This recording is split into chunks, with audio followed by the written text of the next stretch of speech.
नमस्कार दोस्तों, GS with Manish में आप सभी प्रिय मित्रों का हार्दिक स्वागत है। दोस्तों, आज की क्लास में हम केबीएस 2022 एग्जाम के लिए शिक्षण शास्त्र के फर्स्ट यूनिट से संबंधित प्रश्नों का अध्ययन करेंगे, जो कि आपकी परीक्षा की दृष्टि से काफ़ी महत्वपूर्ण है। ठीक है, तो इसी के साथ आज की क्लास को हम शुरू करते हैं, जिसमें हमारा आज का पहला प्रश्न है, शिक्षण का पहला चरण होता है विद्यार्थियों के बैकग्राउंड को जानना, या पहले से योजना बनाना, या फिर पाठ्य सामग्री को सुसंगठित करना, या इनमें से कोई नहीं। तो शिक्षण का पहला चरण हमारा होता है पहले से योजना बनाना, अतः ऑप्शन नंबर 2 हमारे इस प्रश्न का सही आंसर हो जाएगा। अगला प्रश्न देखेंगे।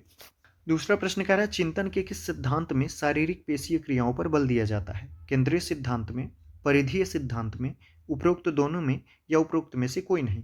तो चिंतन के किस सिद्धांत में शारीरिक पेशीय क्रिया पर बल दिया जाता है? वह सिद्धांत हमारा परिधीय सिद्धांत है, तो ऑप्शन नंबर 2 हमारे इस प्रश्न का सही आंसर हो जाएगा। केंद्रीय सिद्धांत में क्या किया जाता है? तो केंद्रीय सिद्धांत में मस्तिष्क की क्रियाओं पर जोर दिया जाता है। अगला प्रश्न देखेंगे। हमारा अगला प्रश्न कह रहा है, 20वीं शताब्दी को बच्चों की शताब्दी किसने कहा था? क्रो ने, पैवलोव ने, स्किनर ने, या टॉलमैन ने? तो 20वीं शताब्दी को बच्चों की शताब्दी क्रो ने कहा था, अतः ऑप्शन नंबर 1 इस प्रश्न का बिल्कुल सही आंसर हो जाएगा। अगला प्रश्न देखेंगे। हमारा अगला प्रश्न कह रहा है, शिक्षा में मनोविज्ञान की सर्वाधिक महत्वपूर्ण उपयोगिता है कि यह मानव व्यवहार का अध्ययन करता है, या बालक का मानसिक विकास करता है, या फिर अध्यापक को चरित्रवान बनाता है, या पाठ्यक्रम के निर्माण में सहायक होता है। तो शिक्षा में मनोविज्ञान की सर्वाधिक महत्वपूर्ण जो उपयोगिता है, यह मानव व्यवहार का अध्ययन करता है, तो ऑप्शन नंबर 1 हमारे इस प्रश्न का सही आंसर हो जाएगा। अगला पांचवा प्रश्न देखेंगे। हमारा पांचवा प्रश्न कह रहा है, शिक्षा मनोविज्ञान सीखने के क्यों तथा कब से संबंधित है? यह मत किसका है? बीएन झा का, क्रो का, रायबर्न का, या जॉन एडम्स का? तो शिक्षा मनोविज्ञान सीखने के क्यों तथा कब से संबंधित है, यह मत जो है यह क्रो का है, अतः ऑप्शन नंबर 2 हमारे इस प्रश्न का सही आंसर हो जाएगा। हमारा अगला प्रश्न कह रहा है, विकास एक लगातार और धीरे धीरे होने वाली प्रक्रिया है, यह कथन किसका है? स्किनर का, हर्लाक का, क्रो का, या गैसेल का? तो विकास एक लगातार और धीरे धीरे होने वाली प्रक्रिया है, यह हर्लॉक का है, अतः ऑप्शन नंबर 2 हमारे इस प्रश्न का सही आंसर हो जाएगा। इसी प्रकार से स्किनर का भी एक कथन है कि विकास एक सतत और धीमी प्रक्रिया है, तो इसमें थोड़ा सा कन्फ्यूजन रहता है, लेकिन विकास एक लगातार और धीरे धीरे होने वाली प्रक्रिया है, यह हर्लाक का है। ठीक है, तो ऑप्शन नंबर 2 ही हमारा इस प्रश्न का सही आंसर होगा। अगला प्रश्न देखेंगे। हमारा अगला प्रश्न कह रहा है, शिशु में निम्नांकित में से किसकी प्रधानता होती है? आत्मप्रेम की, कल्पनाशीलता की, अनुकरण की, या उपयुक्त सभी की? तो एक शिशु में, एक छोटे बालक में आत्मप्रेम की भी प्रधानता होती है, कल्पनाशीलता की भी प्रधानता होती है, और अनुकरण की भी प्रधानता होती है, तो ऑप्शन नंबर 4 हमारे इस प्रश्न का सही आंसर हो जाएगा कि उपयुक्त सभी जो है यह एक शिशु की प्रधानता है। अगला प्रश्न देखेंगे। हमारा अगला प्रश्न कह रहा है, गामक विकास मोटर डेवलपमेंट से आशय है बच्चे का संवेगात्मक विकास, बच्चे का मानसिक विकास, या बच्चे की शक्ति, गति और मांसपेशीय विकास, या फिर बच्चे का सामाजिक विकास? तो गामक विकास से आशय है बच्चे की शक्ति, गति और मांसपेशी विकास से, तो ऑप्शन नंबर 3 हमारा इस प्रश्न का बिल्कुल सही आंसर हो जाएगा। अगला प्रश्न देखेंगे।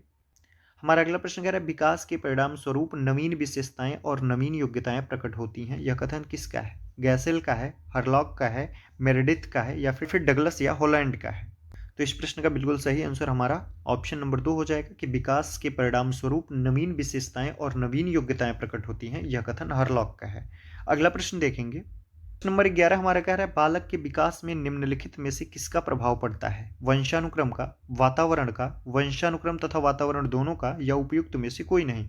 तो बालक के विकास में वंशानुक्रम और वातावरण दोनों का प्रभाव पड़ता है, तो ऑप्शन नंबर 3 हमारा इस प्रश्न का बिल्कुल सही आंसर हो जाएगा। अगला प्रश्न देखेंगे। हमारा प्रश्न कह रहा है, विकास को प्रभावित करने वाला कारक नहीं है बुद्धि, प्रजाति, उपलब्धि और संस्कृति? तो विकास को प्रभावित करने वाला कारक जो है वो बुद्धि भी होता है, प्रजाति भी होता है, और संस्कृति भी होता है। उपलब्धि जो है ऑप्शन नंबर 3 हमारा इस प्रश्न का सही आंसर हो जाएगा कि विकास को प्रभावित करने वाला कारक उपलब्धि नहीं है।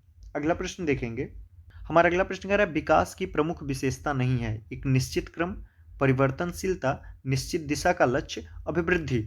तो विकास जो है एक निश्चित क्रम में चलता है, यह परिवर्तनशील होता है, और यह निश्चित दिशा का भी लक्ष्य होता है इसके पास, लेकिन जो अभिवृद्धि है यह एक अलग चीज। ठीक है, तो ऑप्शन नंबर 4 हमारा इस प्रश्न का सही आंसर हो जाएगा। अगला प्रश्न देखेंगे। अगला प्रश्न कह रहा है, बाल्यावस्था में शिक्षा की प्रमुख विशेषता क्या होनी चाहिए? कठोर अनुशासन स्थापित करने वाले शिक्षकों द्वारा अध्यापन, तो कठोर अनुशासन हमको बच्चों को नहीं देना है, तो यह ऑप्शन हमारा वैसे ही गलत हो जाएगा। अगला कह रहा है गुरुकुल प्रणाली द्वारा शिक्षा की व्यवस्था, तो गुरुकुल प्रणाली द्वारा बच्चों को हर संभव व्यवस्था नहीं दी जा सकती है। तीसरा कह रहा है पाठ्यांतर क्रियाओं एवं रचनात्मक कार्यों की व्यवस्था, बिल्कुल सही है। और चौथा कह रहा है रटने पर विशेष बल, तो रटने पर विशेष बल हमको नहीं देना है, तो ऑप्शन नंबर 3 हमारे इस प्रश्न का सही आंसर हो जाएगा। अगला प्रश्न देखेंगे, प्रश्न नंबर कह रहा है 15वां प्रश्न की बच्चों के सामाजिक विकास में किसका विशेष महत्व है? खेल का, बाल साहित्य का, दिनचर्या का या संचार माध्यम का? तो बच्चों के सामाजिक विकास में इन दिए हुए विकल्पों में से खेल का विशेष महत्व होता है, तो ऑप्शन नंबर ए हमारे इस प्रश्न का सही आंसर हो जाएगा। अगला प्रश्न देखेंगे, हमारा अगला प्रश्न कह रहा है अध्यापन के समय अध्यापक को निम्नलिखित में से किसका सर्वाधिक ध्यान रखना चाहिए? विषय वस्तु का, विद्यार्थियों की आयु का, व्यक्तिगत विभिन्नता का या फिर विद्यार्थियों की पारिवारिक पृष्ठभूमि का? तो अध्यापन के समय अध्यापक को जो इन दिए हुए विकल्पों में से सर्वाधिक ध्यान देने योग्य बात है, तो वह व्यक्तिगत विभिन्नता है, तो ऑप्शन नंबर 3 इस प्रश्न का सही आंसर हो जाएगा। अगला प्रश्न देखेंगे, प्रश्न कह रहा है बच्चों के संज्ञानात्मक विकास को सबसे अच्छे तरीके से कहाँ परिभाषित किया जा सकता है? खेल के मैदान में, विद्यालय एवं कक्षा में, ऑडिटोरियम में या गृह में? तो बच्चे के संज्ञानात्मक विकास को हम सबसे अच्छी तरीके से परिभाषित कर सकते हैं विद्यालय में एवं कक्षा में, तो ऑप्शन नंबर 2 हमारे इस प्रश्न का सही आंसर हो जाएगा। अगला प्रश्न देखेंगे, प्रश्न नंबर 18 कह रहा है एक बालक चलने लगता है, यह उदाहरण है प्रारंभिक प्रशिक्षण का, अनुकरण का, अधिगम का या परिपक्वता का? तो एक बालक चलने लगता है, यह उदाहरण है परिपक्वता का। बालक की शारीरिक विकास की परिपक्वता का यह उदाहरण है, तो ऑप्शन नंबर 4 ही हमारा इस प्रश्न का सही आंसर होगा। अगला प्रश्न देखेंगे, हमारा प्रश्न नंबर 19 कह रहा है नैतिक विकास के मनोविश्लेषणवादी सिद्धांत को सर्वप्रथम किस मनोवैज्ञानिक ने प्रस्तुत किया था? कोहलबर्ग ने, सिगमंड फ्रायड ने, बंडूरा ने या उपयुक्त में से कोई नहीं? तो नैतिक विकास के मनोविश्लेषणवादी सिद्धांत को सर्वप्रथम सिगमंड फ्रायड ने व्यक्त किया था, तो ऑप्शन नंबर 2 हमारा इस प्रश्न का सही आंसर हो जाएगा। अगला प्रश्न देखेंगे, नंबर 20 हमारा कह रहा है भाषा सीखने में सामाजिक अंतःक्रिया का महत्वपूर्ण स्थान है, इस कथन का संबंध किससे है? स्किनर से है, चोम्स्की से है, वाइगोत्स्की से है या जीन पियाजे से है? तो भाषा सीखने में सामाजिक अंतःक्रिया का एक महत्वपूर्ण स्थान है, यह कथन वाइगोत्स्की जी का है, तो ऑप्शन नंबर 3 हमारे इस प्रश्न का सही आंसर होगा। अगला प्रश्न देखेंगे, हमारा अगला प्रश्न कह रहा है शिक्षा मनोविज्ञान नामक पुस्तक किस मनोवैज्ञानिक ने लिखी? जॉन एडम्स ने, विलियम जेम्स ने, थॉर्नडाइक ने या वुडवर्थ ने?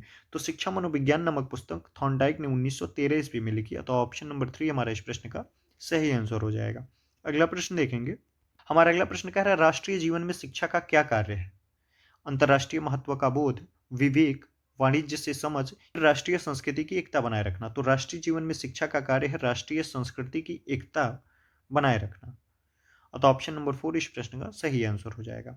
अगला प्रश्न देखेंगे, 24 हमारा कह रहा है शिक्षा मनोविज्ञान में अध्ययन होता है, व्यवहार का अध्ययन होता है, व्यवहार के परिमार्जन का अध्ययन होता है या फिर व्यवहार के परिमार्जन के लिए व्यवहार का अध्ययन होता है या इनमें से कोई नहीं?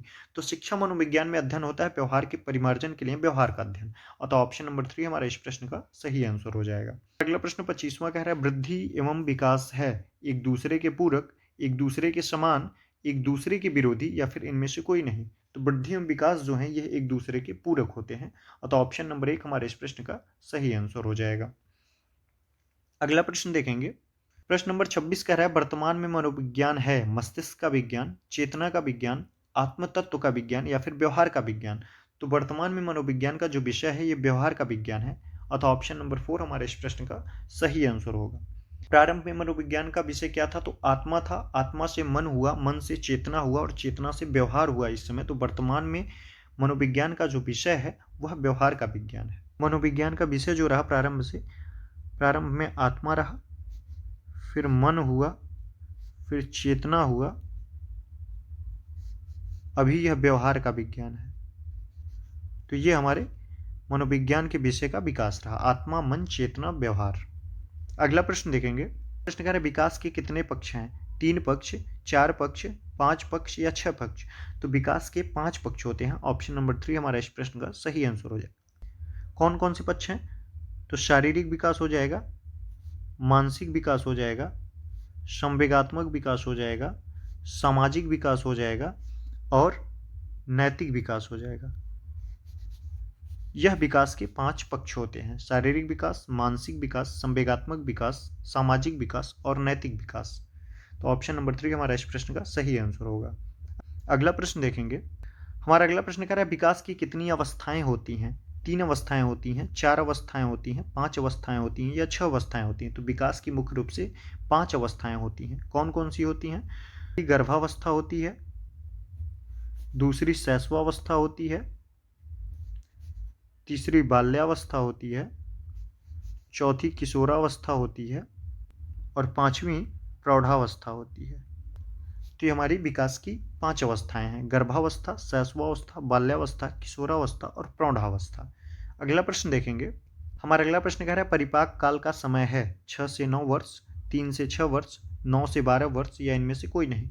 तो परिपाक काल का जो समय है यह 9 से 12 वर्ष है। तो ऑप्शन नंबर 3 हमारा सही आंसर हो जाएगा।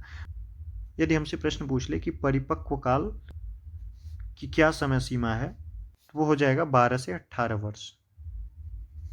अगला प्रश्न देखेंगे। कह रहा है अभिवृद्धि है एक बहुमुखी प्रक्रिया या एकांकी प्रक्रिया या दोनों या इनमें से कोई नहीं। तो अभिवृद्धि एक एकांकी प्रक्रिया है। तो ऑप्शन नंबर 2 सही हो जाएगा। बहुमुखी प्रक्रिया हम विकास को कहते हैं। ठीक है, तो ये रहे हमारे आज की क्लास के कुछ महत्वपूर्ण प्रश्न जिसका हम लोगों ने अध्ययन किया, जो कि यूनिट फर्स्ट से संबंधित थे। तो मिलते हैं अगली क्लास में कुछ और महत्वपूर्ण प्रश्नों के साथ यूनिट फर्स्ट के। ठीक है, धन्यवाद।